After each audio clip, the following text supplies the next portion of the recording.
Gina here. All right, I want to bring you something encouraging and maybe a little bit of something that'll get you excited about homeschooling. Now, I know you're excited, but you're kind of overwhelmed and there's a lot of, I have to do this and I have to do that. But let me tell you about the exciting part, one of my favorite parts about homeschooling. Okay, I have a question for you. If nobody were going to see the things that you taught your kids, if you didn't have to have a review at the end of the year or somebody check your work, or if there was no testing, or if you weren't worried, I better teach them this for high school because I want them to get into this college. If that thought didn't exist, what do you want your kids to know? What do you wish you knew? I want to say it again. If there was no restrictions, if there was nothing that you had to teach or couldn't teach, what would you want your kids to walk away from their homeschool experience having learned? And also, I'm going to tell you, you can well do this for high school. This is how I tailored my high school to my boys, was figure out what they love, what sparks their interest, because that's part of keeping homeschooling fun, where the kids are not just so not wanting to do their schoolwork. So this is a blessing that I want to teach you about, and it's directing what you choose for curriculum towards what your kids love, and also what do you want them walking away with. Okay, so for instance, me, this last year, homeschooling my last son through 12th grade, we learned about budgeting, personal finance, investing, all things that I wish I had learned. Don't you wish you had learned about staying debt-free and, putting a lot of money down on a house and, all those things that we wish we knew back then? Well, we learned it all. Actually, my other older kids were actually sitting in on it because we didn't learn about investing until the last couple of years. So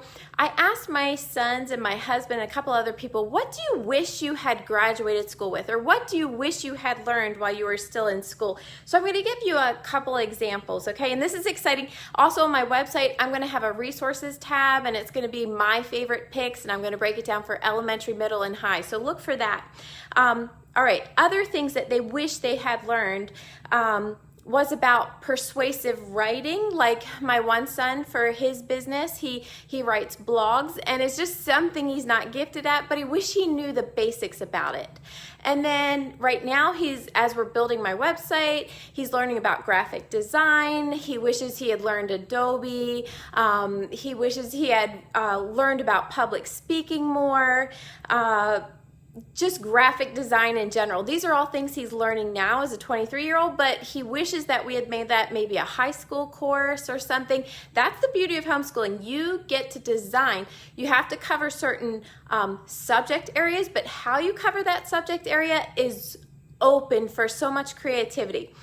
And I want you to remember, if nobody were watching, what are some of the things that you would want them to learn? So maybe you want to learn about meal planning, about cooking. Maybe you want to learn general home maintenance. Maybe you wish you knew how to fix the toilet instead of having to call the repairman every time. Something my sons loved to do was learn about survival skills, survival medicine. Like I'd say, all right, guys, let's go out in the woods. We're going to pretend that we're on a mountainside. What are we going to do for shelter? What are we going to do for food? How are we going to filter our water? Okay, that's a science, and that is something they loved. What are some other things? My husband, he wishes he learned about marine biology, and nothing stale and boring, not a textbook, but real living books. They wish they had learned about archaeology and more about food preservation and solar energy. Like my son's looking at building a couple of solar panels.